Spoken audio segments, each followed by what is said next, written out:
दोस्तों, उत्तर प्रदेश में योगी आदित्यनाथ ने एक बार फिर से सबसे बड़ा मास्टर स्ट्रोक चल दिया है और यूजीसी विवाद पर सरकार के खिलाफ बनाए गए माहौल को एक झटके में खत्म कर दिया है। उत्तर प्रदेश में अगले कुछ दिनों में योगी आदित्यनाथ सवर्णों के लिए, ब्राह्मणों के लिए कुछ ऐसा करने वाले हैं जो दिल्ली तक डायरेक्ट मैसेज दे देगा। दरअसल यूजीसी विवाद के बाद सवर्णों की नाराजगी खुले तौर पर निकलकर सामने आई थी, जिससे यह कहा गया कि उत्तर प्रदेश में योगी आदित्यनाथ की छवि को भी डेंट पहुंच सकता है। कुछ लोगों ने यह भी माहौल बना दिया कि योगी के खिलाफ साजिश के तहत ही इस मसले को उठाया गया। लेकिन दोस्तों, जब यूजीसी विवाद चल रहा था तब भी उत्तर प्रदेश के सवर्ण योगी आदित्यनाथ के साथ खड़े थे।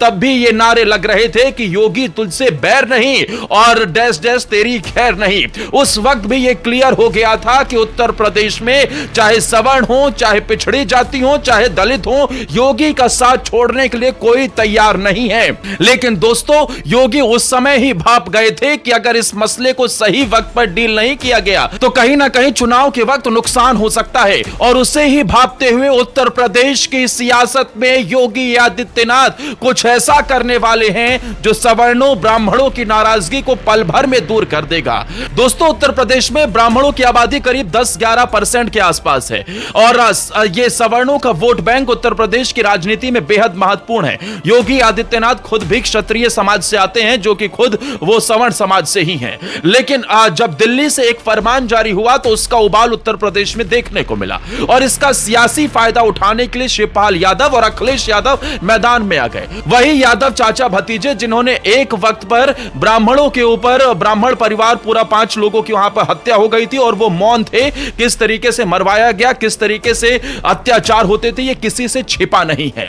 लेकिन अब यही अखिलेश यादव और शिवपाल यादव उत्तर प्रदेश के ब्राह्मणों को सीधे तौर पर लॉलीपॉप देने की कोशिश कर रहे थे। वो ये भूल गए थे कि ब्राह्मण संस्कार से भी, ब्राह्मण अपने सम्मान से भी हमेशा तटस्थ खड़ा रहा है। वो ऐसे लोगों के आगे कभी झुका नहीं है। यूजीसी की नई गाइडलाइन में ओबीसी, एससी, एसटी सबको एक साथ ले लिया गया था, लेकिन उससे कहीं ना कहीं कॉलेज के अंदर भेदभाव और बाकी चीजें निकलकर सामने आई, जिसके बाद सुप्रीम कोर्ट की तरफ से उस पर रोक लगा दी गई है। लेकिन उत्तर प्रदेश में इसे लेकर बाद में भी माहौल बनाया गया। यह कहा जाने लगा कि योगी जी को इससे नुकसान हो सकता है। यह कहा जाने लगा कि समाजवादी पार्टी या बीएसपी के साथ सवर्ण समाज जा सकता है। लेकिन दोस्तों, ऐसा कुछ होने वाला नहीं है। उत्तर प्रदेश के अंदर योगी आदित्यनाथ ऐसा क्या करने वाले हैं वो अगले 3 मिनट में मैं आपको बताऊं। लेकिन उससे पहले कमेंट में अपनी राय इस मसले पर आप जरूर दीजिएगा। दोस्तों, उत्तर प्रदेश के अंदर 2027 के अंदर विधानसभा चुनाव है। योगी जानते हैं कि एक एक कदम इस वक्त फूक फूक कर रखने की जरूरत है।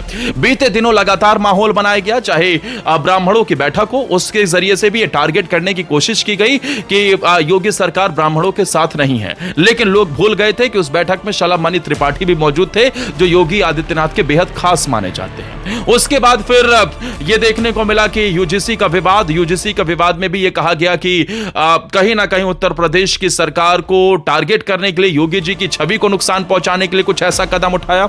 लेकिन जब यूजीसी का विवाद मचा था तब भी योगी आदित्यनाथ खुले मन से यह कह रहे थे, हमें जातियों में बंटना नहीं है। अगर जातियों में बांटने वाला कोई कानून आता है तो हमें उसमें बंटना नहीं है। हम एक साथ रहेंगे, बटेंगे तो कटेंगे, इस तरीके की वो बातें कर रहे थे। फिर उसके बाद अभी मुक्तेश्वरानंद वाला केस आया। अभी मुक्तेश्वरानंद में बटुकों को लेकर ही कहीं ना कहीं योगी आदित्यनाथ के ऊपर डायरेक्ट अटैक किया गया। योगी ने कालनेमी शब्द का उपयोग किया, लेकिन ब्राह्मणों को फिर से निशाना बनाया गया कि आप जानते होंगे, योगी ने जब से कमान संभाली है ठाकुर बनाम ब्राह्मण करने की कोशिश बहुत होती है। लेकिन लोग भूल जाते हैं कि उत्तर प्रदेश के अंदर सबसे ज्यादा सवर्ण कैटेगरी के ही मंत्री हैं और इसके अलावा ब्राह्मणों की संख्या भी उसमें 7-8 के करीब है। लोग ये भूल जाते हैं कि उत्तर प्रदेश में योगी के साथ ब्राह्मण, सवर्ण समाज हमेशा तटस्थ खड़ा है। चाहे कुछ भी हो जाए, वो साथ कभी छूटने वाला नहीं है, क्योंकि सनातन परंपरा के साथ ब्राह्मण खड़ा है। हिंदुओं की परंपरा को जो संजोने का काम करता है सनातन परंपरा के, उसके साथ सवर्ण समाज, ब्राह्मण समाज, हिंदू खड़ा है और यह बात किसी से छिपी नहीं है। लेकिन अब खबरें ऐसी हैं कि उत्तर प्रदेश में जो मंत्रिमंडल का विस्तार होने वाला है उसमें ब्राह्मणों की नाराजगी को डैमेज कंट्रोल किया जाएगा। सवर्ण समाज के क्योंकि उत्तर प्रदेश में 60 मंत्री होने चाहिए, 53 मंत्री हैं, 7 खाली हैं, तो इसमें से हो सकता है कि जब मंत्रियों की नियुक्ति और हो सकता है जल्दी हो, तो उसमें ब्राह्मण और सवर्ण समाज की ज्यादातर मंत्री आपको नजर आए। सवर्ण समाज की बात की जाए तो हो सकता है आपको नोएडा के विधायक पंकज सिंह भी मंत्री पद ग्रहण करते हुए नजर आए, कुछ एक विधायक और हो, और उसके अलावा उत्तर प्रदेश के मंत्रिमंडल में कुछ फेरबदल भी हो सकते हैं। योगी की टेबल पर हर एक मंत्री का रिपोर्ट कार्ड पहुंच गया है, जातीय फैक्टर बाकी सभी समीकरणों को साधा जाएगा और कुछ नेताओं का नाम भी कट सकता है इस लिस्ट से।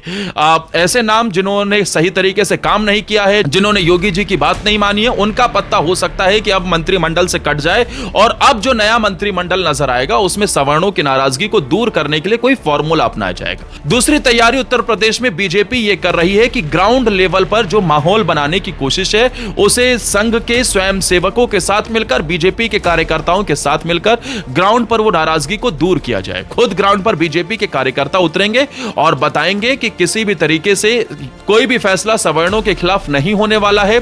यह समझाया जाएगा कि उत्तर प्रदेश के अंदर पहले किस तरीके से ब्राह्मणों के साथ सवर्णों को टारगेट किया जाता था, जो बिल्कुल भी उचित नहीं है। इसके अलावा योगी का मंत्र बटोगे तो कटोगे, एक रहोगे तो सेफ रहोगे, यह मैसेज ग्राउंड पर डायरेक्ट पहुंचाया जाएगा। यह भी बताया जाएगा कि अखिलेश और योगी सरकार में क्या अंतर है। साथ ही कोशिश यह की जाएगी कि सवर्ण समाज को एकजुट किया जाए और जो नाराजगी है उसे ग्राउंड लेवल पर उतरकर दूर किया जाए। यह पहला बड़ा टारगेट लेकर बीजेपी और खुद योगी आदित्यनाथ ने इसे लेकर निर्देश जारी किए हैं। उनका मानना है कि कोई भी समाज नाराज नहीं होना चाहिए, हिंदुओं को एकजुट होना होगा और अगर हिंदू एकजुट हुआ तो 2027 में हैट्रिक लगनी तय है। उत्तर प्रदेश में दो बड़े मास्टर स्ट्रोक योगी के दिखने वाले हैं। एक तो मंत्रिमंडल विस्तार में या मंत्रिमंडल फेरबदल में सवर्णों को ज्यादा तवज्जो दी जा सकती है। दूसरा यह कि ग्राउंड लेवल पर सवर्णों की नाराजगी को दूर करने के लिए पूरी टीम उतरने को तैयार है। अब आप इस पर क्या कहेंगे, अपनी राय कमेंट सेक्शन में जरूर दीजिएगा।